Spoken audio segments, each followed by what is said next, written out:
दोस्तों कहानी की शुरुआत होती है जेनेस नाम की एक स्पेस कंपनी को दिखाते हुए, जो कि अपने 6 एस्ट्रोनॉट्स को मार्स पर भेजना चाहती थी ताकि मार्स पर यह लोग इंसानों के लिए कॉलोनी बना सके। इसके बाद वह 6 एस्ट्रोनॉट्स मार्स के सफर के लिए निकल जाते हैं और इस सफर में इन्हें करीबन 2 महीने बीत जाते हैं, जहाँ एक लड़की सारा नाम के, जो इन सब की लीडर होती है, उसे पता चलता है कि वह प्रेग्नेंट है और वह यह बात अर्थ पर मौजूद अपने सीनियर नेथॉन शेफर्ड को भी बता देती है, जिसे सुनकर सभी लोग काफी परेशान हो जाते हैं। लेकिन उनका मार्स का सफर रुकता नहीं है और कुछ वक्त बाद वह लोग मार्स पर पहुंच जाते हैं। तब तक सारा का डिलीवरी का टाइम भी आ जाता है और वह एक बेटे को जन्म देती है, लेकिन कम ग्रेविटी की वजह से अचानक उसकी तबीयत खराब हो जाती है और फिर सारा का डेथ हो जाता है। इसके बाद शेफर्ड सारा के बच्चे का मेडिकल रिपोर्ट देखता है और सभी सीनियर्स को बताता है कि मार्स की जो ग्रेविटी है पृथ्वी से काफी अलग है, जिस वजह से उस बच्चे का दिल और बाउंस काफी अलग है। अगर उस बच्चे को जिंदा रहना है तो उसे मार्स पर ही रहने देना होगा, क्योंकि इस ग्रेविटी में वह जिंदा नहीं रह पाएगा। साथ ही शेफर्ड इस बच्चे के बारे में किसी को भी बताने से मना करता है। इस तरह वक्त बीतता जाता है और वह अब बच्चा, जिसका नाम गार्डन होता है, वह अब 16 साल का हो जाता है। गार्डनर ने अपनी पूरी जिंदगी में सिर्फ 14 लोगों को ही देखा था। साथ ही वह काफी इंटेलिजेंट भी होता है, लेकिन उसे ना तो अपनी माँ के बारे में ज्यादा कुछ पता था और ना ही अपने डैड के बारे में। वह एस्ट्रॉन के साथ मार्स पर एक रिसर्च कैंप में रहता था, जहाँ उसे अपनी माँ के नाम का एक लॉकर दिखाई देता है और गार्डन जब उस लॉकर को हैक करके खोलता है तो उसमें एक पेन ड्राइव और एक अंगूठी होता है। वह उस अंगूठी को पहन लेता है और पेन ड्राइव को जब चेक करता है तो उसमें एक वीडियो मिलता है, जहां वह पहली बार अपनी माँ को एक आदमी के साथ काफी एंजॉय करते हुए देखता है। उसे लगता है कि शायद यह इसका डैड है। इसके बाद वह उनकी वीडियो का स्क्रीनशॉट लेकर उनका एक फोटो निकाल लेता है और उसे अपने पास रख लेता है। आगे हम गार्डनर को एक अर्थ पर एक लड़की से चैट करते हुए देखते हैं, जिसका नाम तुलसा होता है। तुलसा गार्डनर से कहती है, मैं अपनी जिंदगी अपनी मर्जी से जीना चाहती हूँ, साथ ही कई जगहों पर घूमना भी चाहती हूँ। इस पर गार्डनर उसे जवाब देते हुए कहता है कि काश मैं भी ऐसा कह पाता। यह सुनकर तुलसा उससे पूछती है कि तुम्हें कौन रोकता है। इस पर वह उससे कहता है कि उसकी बोन्स काफी कमजोर है, जिस वजह से वह घर से बाहर नहीं निकल सकता। साथ ही वह तुलसा को बताता है कि वह किसी घर में नहीं बल्कि एक पेंट हाउस में रहता है, जो कि मार्स पर है, लेकिन तुलसा उसकी बात पर यकीन नहीं होता है। इसके बाद हम गार्डनर को मार्स पर काफी तेज स्पीड में एक बाइकल चलाते हुए देखते हैं, जिस वजह से वह गिर जाता है और उसका ऑक्सीजन पाइप निकल जाता है। ऑक्सीजन न मिलने की वजह से गार्डनर मरने ही वाला होता है कि तभी वहाँ पे कैंड्रा आ जाती है, जो गार्डन को अपने बेटे की तरह समझती थी। वह जल्दी से उसे संभाल लेती है और उसे समझाते हुए कहती है कि ऐसी गलती दोबारा मत करना, क्योंकि मैं तुमसे बहुत प्यार करती हूँ और तुम्हें खोना नहीं चाहती हूँ। यह सुनकर गार्डनर भी काफी इमोशनल हो जाता है और इतने में ही कैंड्रा की नजर डैश पर पड़ी फोटो पर पड़ती है, जिसे देखकर वह समझ जाती है कि कैंड्रा अपने पास्ट के बारे में जानना चाहता है। इसलिए वह अपने सीनियर शेफर्ड को कॉल करके कहती है कि मुझे अब गार्डनर को अर्थ पर ले जाने की परमिशन चाहिए, लेकिन शेफर्ड मना कर देता है और कैंड्रा से कहता है कि ऐसा मुमकिन नहीं है, उसे गार्डनर की सर्जरी करनी पड़ेगी, तभी वह अर्थ पर रह पाएगा। यह सुनकर कैंड्रा उसे किसी तरह मना लेती है और फिर गार्डन की सर्जरी होने लगती है, जिसके बाद उसकी फिजिकल फिटनेस को भी मेंटेन किया जाता है और इन सबके बीच 2 महीने बीत जाते हैं। एक रात गार्डनर तुलसा से वीडियो कॉल करके उससे बताता है कि मैं उससे जल्द ही मिलने आ रहा हूँ। जिसके बाद गार्डनर अर्थ के लिए अपना सफर शुरू करता है, जहाँ कैंड्रा भी उसके साथ थी। जैसे ही वह अर्थ पर लैंड करता है, उस पर कई तरह के ट्रीटमेंट किए जाते हैं ताकि पता लगाया जा सके कि वह यहाँ पर रह सकता है या फिर नहीं, और गार्डन इसमें फेल हो जाता है, यानी वो यहाँ पर रहने लायक नहीं है। इसलिए उसे दोबारा मार्स पर भेजने की तैयारी शुरू हो जाती है। गार्डनर को जब पता चलता है कि वह लोग दोबारा उसे मार्स पर भेज रहे हैं तो वहाँ से वह चुपचाप भाग जाता है और आज वह पहली बार बिना ऑक्सीजन मास्क के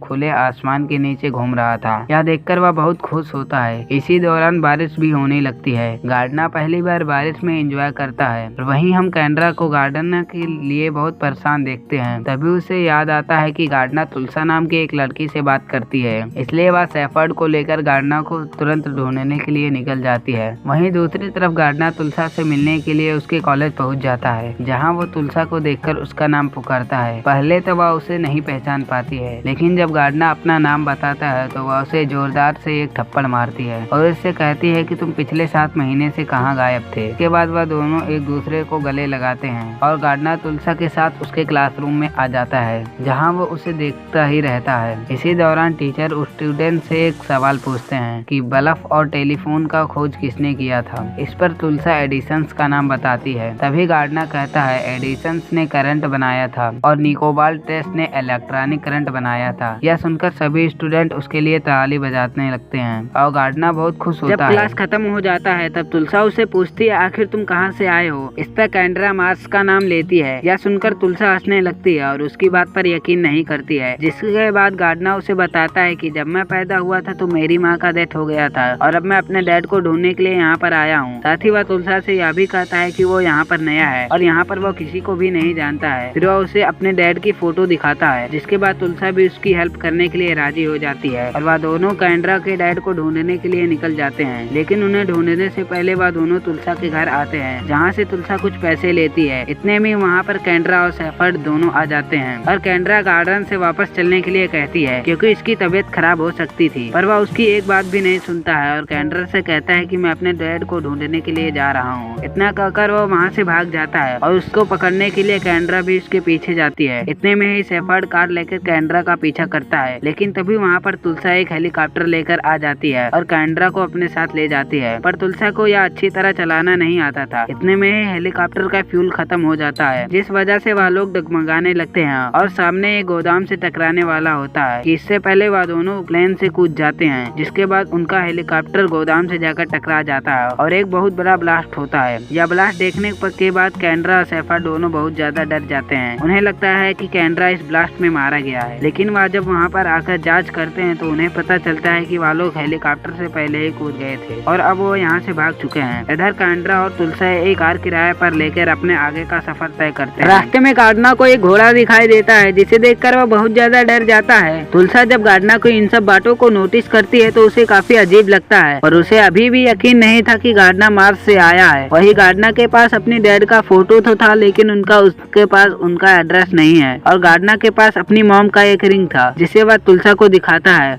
और फिर वह लोग उसे गूगल पर सर्च करते हैं। इस तरफ हम देखते हैं कि कैंड्रा के पास एक डॉक्टर का कॉल आता है, जो उसे बताता है कि गार्डनर की ब्लड रिपोर्ट अच्छी नहीं आई है और उसका हार्ट इस एटमॉस्फेयर को बर्दाश्त नहीं कर सकता है, इसलिए उसे जल्दी से जल्दी मार्स पर भेजना होगा और अगर ऐसा नहीं हुआ तो गार्डनर की मौत हो सकती है। यह सुनकर कैंड्रा बहुत ज्यादा परेशान हो जाती है और शेफर्ड के साथ फौरन गार्डनर को ढूंढने के लिए निकल जाती है। इधर हम तुलसा और गार्डनर को एक साथ काफी खुश देखते हैं। वह दोनों एक मार्केट में जाकर कुछ कपड़े और टेंट लगाने का सामान खरीदते हैं और फिर उस शख्स तक पहुंच जाते हैं जिसने गार्डनर की मॉम की रिंग डिजाइन की थी और वह शख्स उन्हें एक बिल देता है जिसमें एक एड्रेस लिखा हुआ था। इसके बाद वह तुलसा गार्डनर उस एड्रेस को जाने के लिए डिसाइड करते हैं, लेकिन रास्ते में गार्डनर की तबीयत बहुत ज्यादा खराब हो जाती है और उसकी नाक से खून बहने लगता है, जिस वजह से वह वहीं बेहोश हो जाता है। यह देखकर तुलसा जल्दी से उसे हॉस्पिटल में ले जाती है, जहाँ डॉक्टर गार्डनर का चेकअप करते हुए हैरान थे क्योंकि उसका दिल आम इंसान से काफी बड़ा था और उसका बोन्स भी कुछ अलग था। अब यहाँ तुलसा को यकीन हो जाता है कि गार्डनर ने उससे जो बात कही थी सारी सच थी। इतने में ही गार्डनर को होश हो जाता है और वह तुलसा से कहता है कि चलो यहाँ से चलते हैं। इसके बाद वह दोनों यहाँ से चुपचाप भाग जाते हैं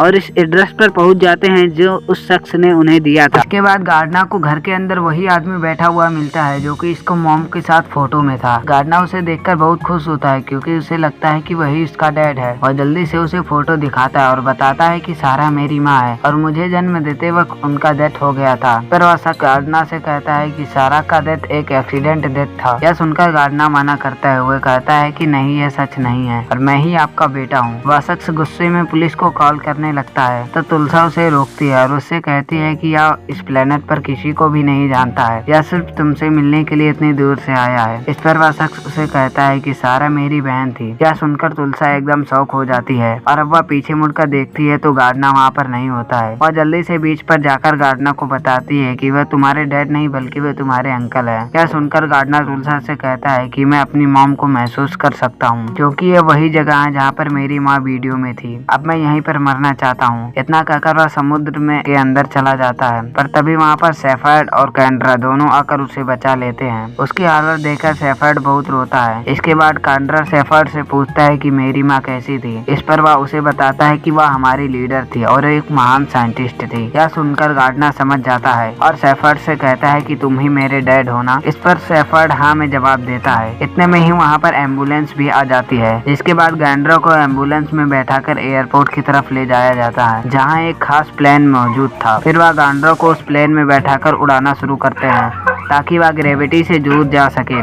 क्योंकि वहीं जितना ग्रेविटी से दूर जाएंगे उतनी जल्दी वह ठीक हो जाएगा। लेकिन गांड्रा की हालत ठीक नहीं होती है। यह देखकर शेफर्ड बहुत परेशान होता है, इसलिए वह पायलट से कहता है कि प्लेन का कंट्रोल मेरे हाथ में दो। और अपने प्लेन का कंट्रोल अपने हाथ में लेने के बाद फुल स्पीड में वह ग्रेविटी से दूर लेकर जाता है। जैसे ही वह ग्रेविटी से दूर जाता है सभी लोग हवा में उड़ने लगते हैं और वह बिल्कुल ठीक हो जाता है। कुछ टाइम के बाद वह दोबारा अर्थ पर आते हैं और गांड्रा को मार्स पर भेजने की तैयारी करने लगते हैं। हालांकि तुलसा भी उसे जाने का बहुत दुख था, पर वह उसे रोकती नहीं है। फिर गांड्रा मार्स पर पहुंच जाता है। पहुंचने के बाद वह तुलसा से फिर से उसी तरह बात करने लगता है जैसे वह शुरू में उससे चैटिंग करता था। इसी के साथ मूवी यहीं पर खत्म होता है। मूवी